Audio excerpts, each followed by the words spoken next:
मोहरम इस्लाम धर्मर पवित्र मासमानक मध्यरु अन्यतम। एही अवसर में मुस्लिम संप्रदाय विशेषकर सिया संप्रदायर लोक माने इमाम हुसैन करबलार बलिदान को श्रद्धार सह स्मरण करती। एही दिन त्याग, सत्य और न्याय और मानविकतार वार्ता देता है। देशर विभिन्न स्थान में मोहरम अवसर में ताजिया, शोभायात्रा, मजलिस और प्रार्थना सभार आयोजन करा जाउछि। शांतिपूर्ण भाव में पर्व पालन पर प्रशासन पक्षर सुरक्षा व्यवस्था कड़ा करा जाइछि। तेबे धार्मिक गुरु माने कहिसंति जे मोहरम केवल एक धार्मिक आयोजन नुहे, यह अन्याय विरुद्ध में सत्यर विजय और मानवता पर त्यागर प्रतीक। यह अवसर में समस्त सांप्रदायिक सद्भाव, भाईचारा और शांति बजाय रखा आह्वान कर। मोहरम यह पवित्र अवसर में समाज रे एकता, सहनशीलता और मानविक मूल्यबोध को आहरी सुदृढ़ करिबो बोली आशा करा जाउछि। सर्वप्रथम इस्लामिक कैलेंडर अनुଯାयी मोहरम मास हूँ नूतन वर्ष। यही नूतन वर्ष उपलक्षे जाजपुरवासी को मोर हार्दिक अभिनंदन और शुभेच्छा।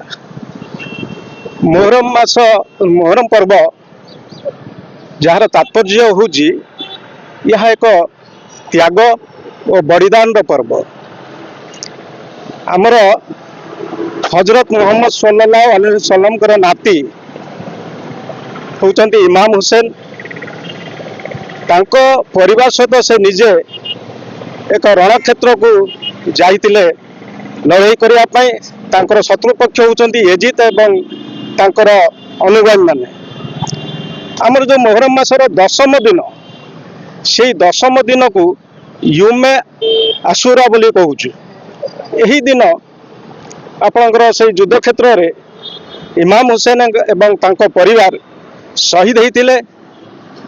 से हिसाब रे आमर सारा विश्व रे मोहरम को शहीद दिवस रूपे आम पालन करूँ।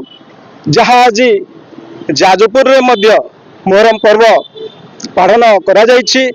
ता उपलक्षे जाजपुर शाही मस्जिद कमिटी तरफ एक प्रशासन एक शोभायात्रा जहाँ शहर परिक्रमा करथिला एवं एही मासरे विशेष करी घरे घरे कुरान पाठ, कलिमा जप एवं अन्य अन्य जहाँ धार्मिक कार्य ताहा संपन्न होइछि।